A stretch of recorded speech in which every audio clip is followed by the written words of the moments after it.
Morning guys, કેમ છો તમે બધા? હું કે મજામાં હશો. હું પણ એકદમ ફાઇન છું. સો welcome back to a new vlog. અને જો આપણે ઉઠી ગયા છીએ, હજી વાગ્યા છે સવારના 8:30.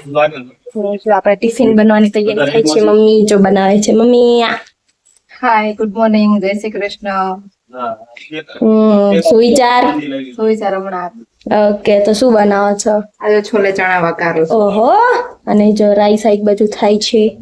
ઓલમોસ્ટ થઈ જવાય છે હમણાં થોડી પૂરી થઈ ગઈ છે.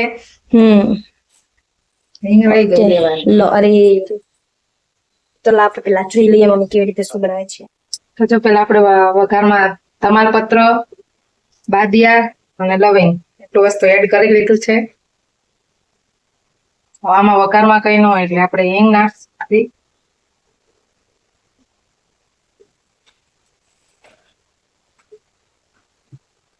પછી ટેસ્ટ પૂરતી હળદર અને ગ્રેવી.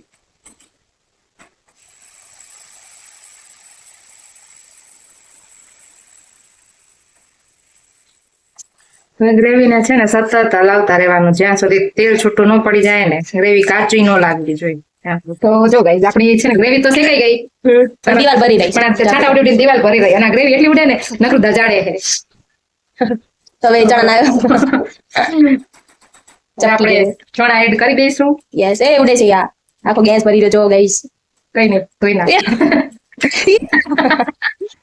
આ મમ્મી જો તો પણ આ જારો હલી જાય. શું નથી ભાવતું શાક? આ તો તમારે કેળાનું દૂધ અત્યારમાં પરાઠા ખવડાવવા મને નથી ભાવતું. જો આપણે તો આ છોલે ચણાનો મસાલો એડ કરી દઈશું. એ બહુ બધું નાખી દીધો. અને થોડો ગરમ મસાલો. તો જો ગાઈસ અમારી દિવાલ ને બધા ઇગ્નોર કરજો, ગ્રેવીના બહુ છાંટા છેક ઉપર ઉધી કેટલી દિવાલ ને બધું તો ઉપર. અને એક બાજુ તો અમારા દરવાજો ખોલાતો નથી એટલે ગરમી એટલી લાગે.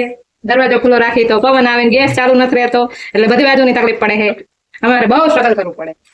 બહુ સ્ટ્રગલ કરવું પડે. પવન તો ઘરમાં બહુ આવે પણ કંટાળો આવી જાય એટલો બધો. આપણું જમવાનું રેડી થઈ ગયું છે, એકદમ મસ્ત મસ્ત ડિલિશિયસ જમવાનું છે આજે. અને જો ગ્રેવી બની ગયા પછી મને આંખો બળવા લઈ ગઈ. ડુંગળી હોય અંદર એટલે પછી કઈ નહીં, સુધારતા હોય ત્યારે કેટલે આંખો બળે. એમ આંખો બળવા માંડી હતી પણ કઈ ના થઈ ગઈ. મને એવું લાગે છે કે મારી આઈબ્રો બહુ પતલી કઈ નહીં, નેક્સ્ટ ટાઈમ આપણે થોડી જાડી રખાવશું તો સારું કરીએ.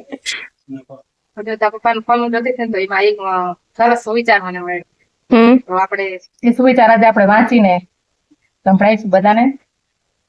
માનવ જીવન એક જ વાર મળે છે. રોજ સવારે એક નવો દિવસ ઉગે છે, નવી આશા સાથે, નવી તમન્ના સાથે, નવા વિચાર સાથે. તો શા માટે રડતા રડતા જીવવું? હસીને જીવો. તમે પણ હસતા રહો અને બીજાને પણ હસાવો.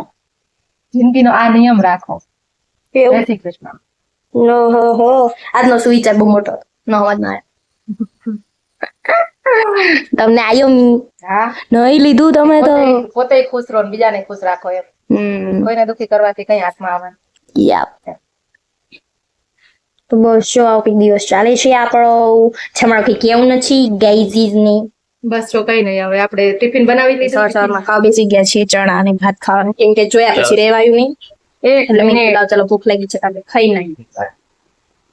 અને મમ્મીને પણ જો ચણા ખાવા દા તો ચણા આપ્યા ગરમા ગરમ. અમે બેસી ગયા છીએ પાછા. તો જો મારું હજી ને સવારે થોડુંક જ ખાધું હતું તો આ બધું બચેલું હતું તો મેં મૂકી દીધું હતું ટાંકીને. અને જો મમ્મીની ન્યુ પ્લેટ. આ શું હોય? અચ્છા, લવિંગ નીકળું. મને લાગે આ સાઈડમાં તીખો